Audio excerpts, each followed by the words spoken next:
Bonjour bien-aimés, bienvenue sur la chaîne Au pied du Seigneur, l'émission La Bible racontée. C'est encore une joie pour moi de vous retrouver et de continuer l'histoire que nous avions abordée la dernière fois. Donc la dernière fois, nous avons vu en détail la généalogie de Noé et principalement nous avons vu la descendance de Sem, Cham et Japheth. Et par rapport à cela, au fait, on avait vu la signification des prénoms, parce que dans la Bible, les prénoms sont vraiment très importants et ça a un sens. Et on a vu aussi où est-ce que chaque enfant s'est installé avec sa descendance, parce que, comme je vous avais expliqué les fois d'avant, les êtres humains étaient devenus tellement méchants, ils s'étaient mélangés avec... justement les anges déchus qui sont venus, ils ont eu des enfants, ça a fait et cela a créé un genre vraiment qui était contraire à ce que Dieu avait créé initialement. Donc il y a eu des Néphilim. Donc les enfants qui sont nés de cette union étaient des Néphilim. Donc et par rapport à cela, au fait, ils étaient puissants, ils avaient des capacités surhumaines. Donc ils ont été très puissants sur la terre, ils ont été très célèbres, mais en plus de cela, ils étaient très très méchants. Ils étaient d'une méchanceté telle que Dieu même s'est repenti d'avoir créé l'être humain. Seigneur, même les animaux étaient certains animaux étaient devenus impurs. Pour vous dire l'impact que ça a eu. Sachant que vous saviez, lorsque les anges ont été déchus du troisième ciel, leur but c'était de prendre le pouvoir d'être adorés. Et quand ils n'ont pas pu, déjà dans le jardin d'Éden, leur chef, Lucifer, Satan, était venu corrompre l'homme. Et à cause de lui, l'homme était sous la malédiction. Donc imaginez maintenant des êtres comme ça qui ont eu la capacité de prendre une forme et de venir sur terre. Alors là, mélangé avec le genre humain, ça faisait un cocktail très compliqué. Donc Dieu a dit non, ça ne peut pas continuer comme ça. Et il a détruit tous les êtres humains qui existaient, sauf une personne qui s'appelle Noé, qui marchait avec le Seigneur, qui était resté intègre. Donc Dieu va décider de l'épargner, lui, sa femme et ses 3 fils, ainsi que ses 3 belles-filles. Noé va construire une arche, il va y avoir le déluge, eux ils vont être épargnés. Et lorsque l'arche, après le déluge, va se poser sur le mont Ararat, Dieu va bénir Noé et sa descendance. Donc lorsque Dieu va les bénir, il va leur demander de se multiplier, de remplir la terre et de l'assujettir. Il va y avoir également des changements tels que la chaîne alimentaire qui va être changée. Il va y avoir d'autres changements aussi parce que le Seigneur va faire en sorte que les hommes soient une terreur, qu'il y ait une crainte entre l'homme et les animaux. Donc il n'y a plus cette relation qu'il y avait au départ dans le jardin d'Éden. Voyez ? Et donc, avec tout cela, donc Noé, il a offert des holocaustes à l'Éternel, il continuait à adorer Dieu, mais il y a eu un jour où Noé, on a appris il avait tellement bu qu'il s'est couché nu, et son fils Cham l'a vu et il s'est moqué. Du coup, son père a maudit le fils cadet de Cham qui s'appelle Canaan. Donc maintenant, comme je le disais la dernière fois, nous avons vu les noms, la signification des noms, et nous avons vu aussi où est-ce qu'ils étaient installés principalement. Aujourd'hui, nous allons revoir rapidement, mais au lieu d'utiliser le nom des villes d'autrefois, je vais essayer de le superposer avec les endroits que nous connaissons aujourd'hui, nos villes à nous aujourd'hui. Parce qu'entre-temps, il y a eu des changements. Quand je vous parle, par exemple, d'un endroit comme Mécha, un endroit comme Séphar, on voit pas trop. Quand on parle de certaines villes comme Babel, qui aujourd'hui ont changé, ou une ville comme Érec, ou encore d'autres villes comme Sodome, comme Gomorre, on sait que la Bible en parle, mais on n'arrive pas vraiment à le visualiser. La ville de Ninive, la ville de Rehoboth, la ville de Kalash, la ville de Calné ou de Akkad. Ça ne nous parle pas spécialement. Bon, ceux qui ont fait des études un petit peu au niveau de l'histoire biblique, ils peuvent voir un peu les emplacements géographiques. Mais aujourd'hui, je vais essayer de le transposer avec notre carte géographique actuelle. Si possible. Voilà. Donc, on va commencer par Japheth. Japheth, c'est le deuxième fils de Noé. Et Japheth, donc les descendants de Japheth, on peut les appeler les Japhétites. Alors, au niveau des Japhétites, la Bible nous parle principalement de 7 fils de Japheth. Après, il y a les petits-fils et tout ça. Mais bon, les sept fils, le premier, il s'appelait Gomer. Et Gomer, il a eu 3 enfants. Parmi les 3 enfants de Gomer, il y avait Ashkénaz. Eux, c'était des cavaliers. Et Ashkénaz, c'est l'ancêtre de tous les Saxons et les Scandinaves. Le deuxième fils de Gomer, c'était Riphath. Riphath, quant à lui, il a peuplé principalement toute l'Asie mineure, notamment le côté nord. Togarma, lui, il s'est installé au niveau de l'Asie centrale, également vers la Chine occidentale et aussi au niveau de l'Arménie. Voilà. Donc toute la partie Arménie a été peuplée par Togarma. Enfin, disons que Togarma, il est l'ancêtre de toute cette partie au niveau de l'Arménie, etc. et les zones que je vous ai indiquées. Ensuite, le deuxième fils, c'est Magog. Magog, quant à lui, il est le père de la population scythe. Notamment, on entend par ça les Iraniens d'Eurasie, également les Européens orientaux et aussi l'Asie centrale.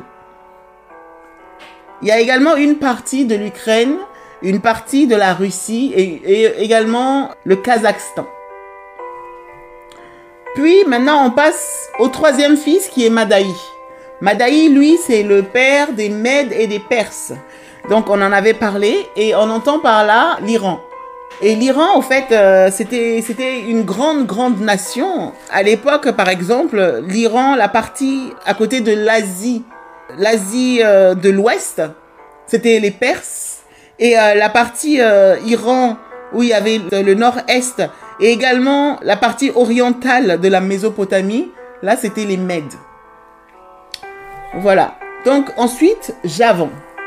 Javan, quant à lui, c'est le père des Grecs et des Latins. Donc, la Grèce, l'Italie, enfin... Puis, il y a Tubal. Tubal, lui, c'est l'ancêtre de la population qui s'est installée vers la péninsule ibérique. Et Méchec, quant à lui, il est l'ancêtre des Russes, de l'Ukraine, de la Biélorussie et des Slaves. Tiras, lui, c'est le père des Balkans. Donc par Balkan, on entend la Roumanie, la Bulgarie, il y a également la Grèce du Nord, et il y a aussi la Turquie, mais du côté européen, et une partie de l'Italie. Voilà en ce qui concerne les descendants de Japheth. Maintenant, les descendants de Cham. On peut dire Cham ou parfois dans les livres, au lieu de voir Cham, on va voir Ham. Ham. Donc, les descendants de Cham ou de Ham sont les Hamites. Voilà. La Bible nous parle principalement de 4 fils de Cham. Il y a Cush, prononcé aussi Couche.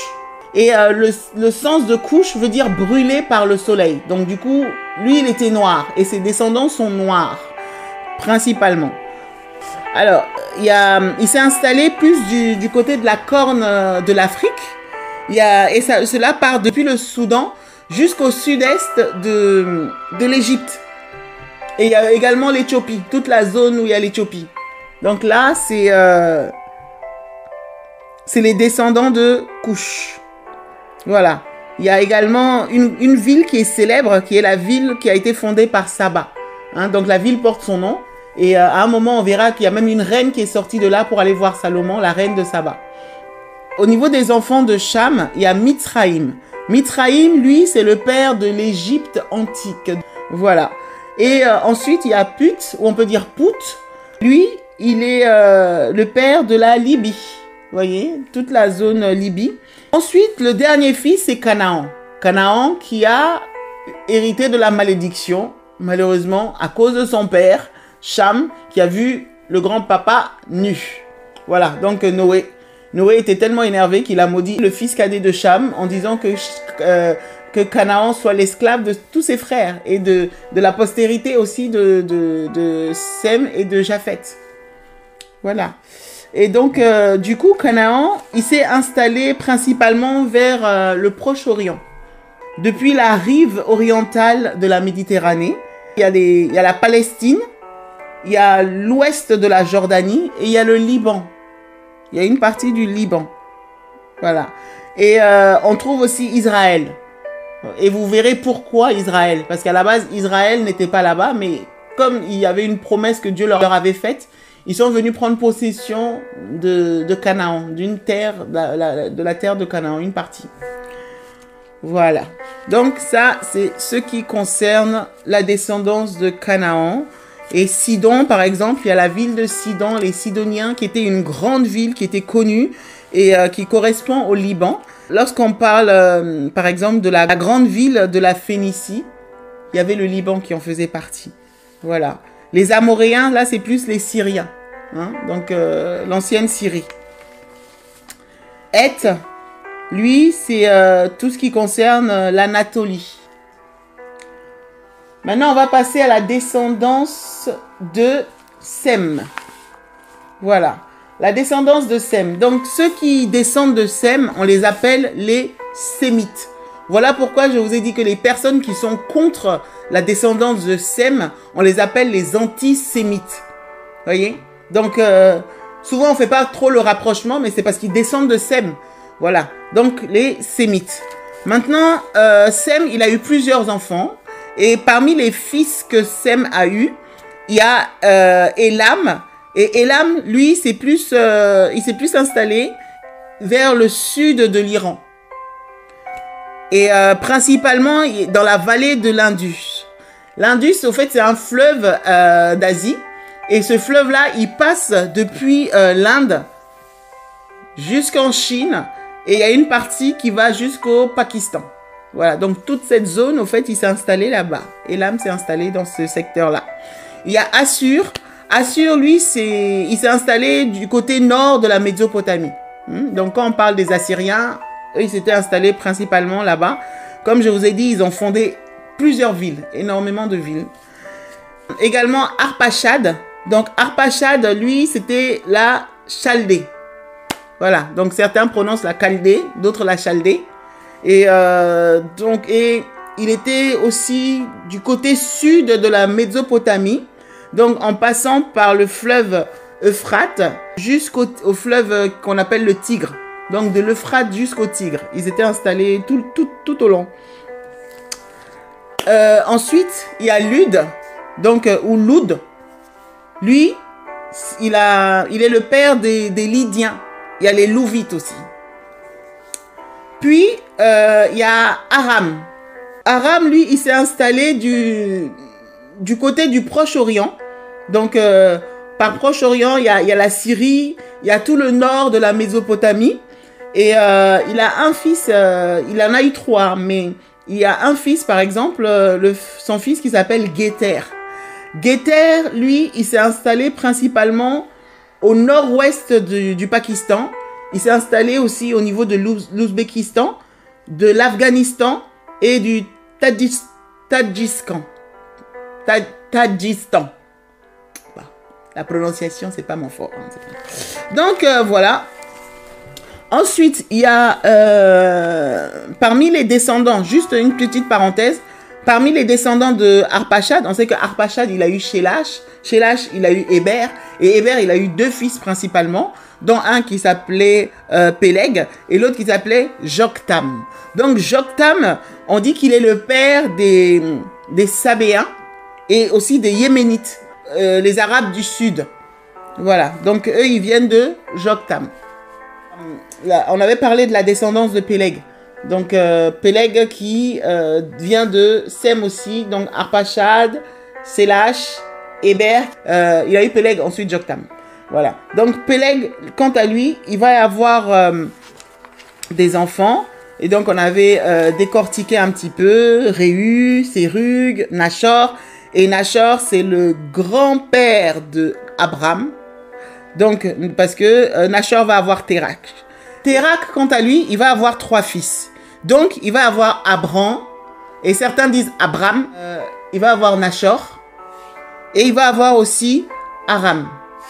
Maintenant, Aram, le plus jeune, va mourir en laissant un fils qui s'appelle Lot.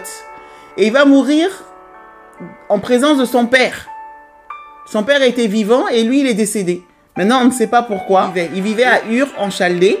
Et c'était une ville qui se situait dans la région sumérienne et dans le sud de la Mésopotamie. Si on doit la localiser, ça correspond à l'Irak actuellement. Voyez? Et c'était une ville portuaire très très importante. Voilà, parce qu'il y avait le golfe Persique. Donc c'était une ville portuaire et il y avait pas mal de commerce qui se faisait là-bas. Après le décès de Aram, Térak va prendre justement son fils et Lot, plus sa belle-fille. Nachor ne va pas les suivre, hein. On ne sait pas pourquoi, mais Nachor, il va rester justement en Mésopotamie. Et ils vont aller à Charan. Charan, ça correspond actuellement à la Turquie. Et c'est principalement vers la partie frontalière de la Syrie. Donc, ils se sont installés là-bas environ 15 ans. Et puis, Térak va décéder. Donc, lorsque Térak décède, Dieu va parler à Abram. Dieu va lui dire Abram, ou Abram, ça dépend comment vous prononcez. Dieu va lui dire, ben, écoute, Abram, sors de ton pays, de la terre où tu habites. Sors de ta patrie et de la maison de ton père et va vers une terre que je vais te montrer. Je te bénirai, je bénirai ta descendance. Toutes les familles de la terre seront bénies à travers toi. Je rendrai ton nom grand et ta nation sera grande. Et je bénirai ceux qui te béniront. Je maudirai ceux qui te maudiront. Abram va faire confiance à l'Éternel. Abram va décider d'obéir. Et du coup, il va quitter, à l'âge de 75 ans, il va quitter là où il était. Et il va prendre Sarai, sa femme. Lot, son neveu, va le suivre aussi. Son neveu va décider de venir avec lui. Il va partir avec tous ses serviteurs et ses biens. Lorsqu'ils vont partir, Abram va se diriger vers le pays des Cananéens. Hein? Donc il va suivre ça, il va passer vers Sichem et notamment vers les chaînes de Morée. Il va faire une halte là-bas et Dieu va lui apparaître. Et Dieu va lui dire à nouveau, Abram, je te donnerai ce pays à toi et à ta postérité. Et vous savez que le pays des Cananéens, comme je vous avais dit, les Cananéens étaient sous la malédiction à cause de ce que Noé avait prononcé, avait déclaré. Donc Canaan, il n'est pas surprenant que, comme on a dit qu'il soit l'esclave de ses frères, il y ait des nations qui viennent pour décider de prendre possession à cause de cette parole qui a été prononcée. Du coup, Dieu va dire que ce pays-là, le pays des Cananéens, qu'il va le donner à Abram. Et Abram était descendant de Sem. Donc Sem allait dominer sur Canaan. Et donc par rapport à cela, Abram, suite à ça, quand Dieu va lui apparaître, Abram va bâtir un autel et il va adorer Dieu. L'autel permet d'adorer et de sceller aussi une alliance. Donc il va dresser un autel, il va adorer Dieu. Et ensuite, il va continuer son trajet, il va avancer jusque vers l'Orient de Bethel. Et quand il va arriver vers l'Orient de Bethel, il va à nouveau dresser encore un autel. Et il va encore adorer Dieu. Et puis, il va encore continuer vers le midi. Et lorsqu'il va arriver vers le midi, il est dit qu'à un moment, il y a eu une grande famine. Il va y avoir une grande famine. Et cette famine a frappé vraiment tout le pays. Abram, au lieu de consulter l'Éternel, va décider de lui-même, pour sauver sa vie, par ses propres moyens, il va décider de descendre en Égypte. L'Égypte était un endroit vraiment qui était verdoyant, qui était vraiment... il y avait le fleuve du Nil qui passait par là, et donc l'Égypte était dans l'abondance, au fait. Et donc il va décider de descendre là-bas. Et lorsqu'il va descendre là-bas, avant de descendre, Abraham va faire quelque chose. Il va parler à sa femme. Il va dire, écoute-moi bien. Là où on parle, c'est des gens qui sont méchants. Ils vont me tuer parce que toi, tu es très belle. Tu es une belle femme. Tu es belle de figure. Dès qu'ils vont te voir, la manière dont ils sont avec les femmes, ils peuvent me tuer pour t'avoir toi. Donc, s'il te plaît, pour que je puisse vivre et que j'ai la vie sauve, dis que tu es ma sœur. Hein? Ne dis pas que je suis ton mari. Hein? Comme ça, au moins, mon âme vivra grâce à toi. Je ne serai pas un sujet de mort à cause de toi, mais je vais vivre. Dis que je suis ton frère. Ah, la femme, elle a accepté. Elle ne veut pas avoir la mort de son mari sur la conscience. Donc, elle a accepté. Sarai a accepté. Donc, ils sont rentrés en Égypte. Et effectivement, quand les Égyptiens vont voir Sarai, ils vont dire, la femme là, elle est jolie, elle est belle. Et ils vont demander à Abraham, alors c'est qui pour toi? Elle va dire, non, c'est ma soeur. Elle m'a dit, oui, Abraham c'est mon frère. Donc, si c'est le frère, c'est qu'elle est libre. Alors, sa beauté, ils vont commencer à faire des éloges de la beauté de Sarai. Donc, c'est que c'était une très, très belle femme. Au point où les grands de la cour de Pharaon vont commencer à le dire à Pharaon, mais il y a une femme qui est arrivée dans notre pays, mais elle est d'une beauté. Elle est d'une beauté extraordinaire. Donc, Pharaon va décider de la prendre, de la rajouter, de la mettre dans sa cour et de la prendre pour femme. C'était son projet. Et donc, à cause de cela, comme il va décider de la prendre et qu'il considérait qu'Abraham était son frère, il va donner plein de présents. Il va offrir plein de présents à Abraham. Il va lui offrir des ânes, il va lui offrir des brebis, il va lui offrir des chameaux, il va lui offrir plein de choses, des serviteurs, plein de biens. Abraham, il les a pris pour lui. Hein. Il était tranquille, il voulait sauver sa vie. Sauf que le Seigneur va décider de frapper Pharaon et toute sa maison. Ils vont voir qu'il y a quelque chose de pas normal. Ils vont sentir que non, là, tout d'un coup, le fait que toutes ces choses-là s'abattent sur nous, il y a un souci quelque part. Et comme ils étaient des grands occultistes, ils vont consulter. Et Pharaon va comprendre que la source de son malheur, là, c'est depuis qu'il a eu cette femme dans sa maison. Et qu'il a eu le projet de l'avoir pour épouse. Il va comprendre que c'est à partir de là que tous ces soucis ont commencé.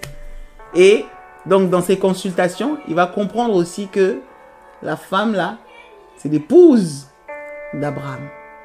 Alors, il va faire venir Abraham. Il va faire venir Abraham et il va lui dire, mais Abraham, pourquoi est-ce que tu m'as menti? Pourquoi est-ce que tu as fait venir un tel malheur sur ma maison et tu ne m'as pas dit que cette femme était ta femme, que c'était ton épouse? Pourquoi est-ce que tu ne me l'as pas dit? À cause de toi, le malheur est venu dans ma maison. D'ailleurs, maintenant, tu sors, tu t'en vas. Tu sors de ma maison, tu sors de mon pays. Dehors, toi. Hein? Et il a demandé à ce qu'on le renvoie, lui et sa femme, Lot, qu'on les mette dehors, hors du pays, avec tous leurs biens. D'ailleurs, on ne garde rien de chez eux. Et leurs serviteurs, et leurs animaux, et tout ce qu'ils ont là, qui sortent. On les a chassés. Et Abraham est sorti de là, avec tous ses biens. Et il était devenu très riche. Parce que ce qu'il avait déjà dans le pays d'Égypte s'était multiplié. Et on lui avait déjà offert plein de choses. Donc, y compris des serviteurs en plus et tout. Donc, il est sorti de là.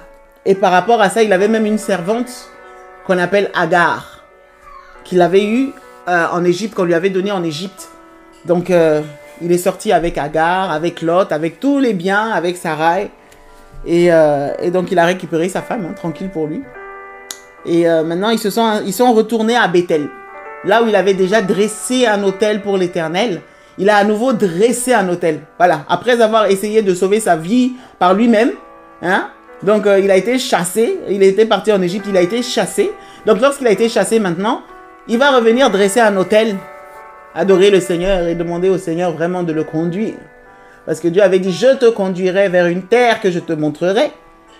Comme lui-même, il a bifurqué. Bon, il est revenu maintenant au point de départ. Donc, en retour sur Bethel. Il a dressé un autel. Il a adoré Dieu. Et il y a eu un problème parce que Abraham avait eu énormément de biens, énormément de brebis, énormément de troupeaux. Et Lot aussi s'était enrichi. Et du coup, les bergers d'Abraham se querellait avec les bergers de Lot. Il y avait querelle entre les bergers d'Abram et les bergers de Lot. Abram, il n'a pas supporté. Il dit, mais qu'il n'y ait pas de querelle entre toi et moi. Qu'il n'y ait pas de querelle entre tes bergers et mes bergers. On est parents, on est frères. Il y a le même sang qui coule dans nos veines. Il ne peut pas y avoir querelle entre nous. La grandeur de tes biens et la grandeur de mes biens ne doit pas être un sujet de querelle. Alors regarde la vallée. Regarde partout. Regarde autour de toi. D'accord? Choisis un endroit parce qu'on ne peut pas rester ensemble. Il n'y a pas assez d'herbe à brouter là. En peu de temps, tes brebis broutent tout, les miens ils n'ont rien et tout ça. Donc vraiment, c'est pas possible. Tu regardes, soit tu vas à gauche et moi j'irai à droite. Soit tu vas à droite et moi j'irai à gauche. Tu choisis. Le choix t'appartient. Tu regardes vraiment, quel que soit l'endroit où tu veux aller, il n'y a pas de problème pourvu qu'on se sépare. Alors Lot, il va dire, bah, ok, il n'y a pas de problème. Bah, puisque c'est comme ça, j'ai regardé. Et puis moi, j'ai vu la plaine du Jourdain, là. Hein? Du côté de Sodome, de Gomorrhe. Je vois qu'il y a une vallée qui est bien arrosée, qui est bien irriguée. Il y a de verts pâturages là-bas. Je serai très, très bien.